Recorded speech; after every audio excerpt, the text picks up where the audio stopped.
Alphonsa, Malgova, இம்மா பசந்த், சேலம் குண்டு, பங்கனப்பள்ளி, மல்லிகா, ருமானி, நடுசாலை, நீலம், தோத்தாபுரி, செந்தூரா, கேசர், காளாமணி, அம்பிகா, தாசரி, பாதரி, பஞ்சவனம், ஜஹாங்கீரா, சின்னரசலு, பெதரசலு, செருகரசலு, பாதமி, அமரப்பள்ளி, மதனப்பள்ளி, லாங்கரா, பெங்களூரா, ரஸ்பூரி, பீத்தர் போன்ற சுமார் 1500 வெரைட்டிஸ் ஆஃப் மாம்பழம் இந்தியாவில் விளையுதுங்க.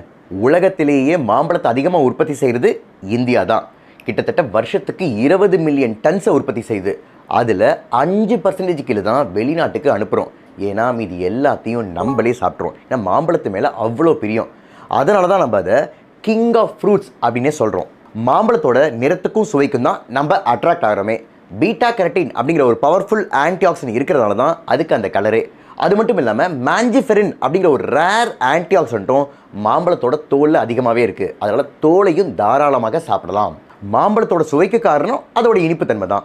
100 கிராம் மாம்பழத்தில் கிட்டத்தட்ட 14 கிராம் ஆஃப் சுகர் இருக்குது. அதனால தான் அதோட கிளைசிமிக் இண்டெக்ஸ் அப்படிங்கிறது 51லேருந்து 60, அதாவது லோ டு மீடியம். அது என்ன வெரைட்டி, அது எவ்வளவு கடிஞ்சிருக்கு அப்படிங்கிறத பொறுத்து வித்தியாசப்படுது. கிளைசிமிக் லோடு அப்படிங்கிறது மாம்பழத்துக்கு குறைவு தான். 100 கிராமுக்கு வெறும் 8. அதனால் ஒரு நாளைக்கு 100 கிராம் ஆஃப் மாம்பழம் தாராளமாக எடுத்துக்கலாம். அதை எடுத்துக்கிறதுனால சுவையான உணவும் கிடைச்சிரும். Vitamin C, vitamin A, potassium, magnesium தாராளமாக நமக்கு கிடைச்சிரும்.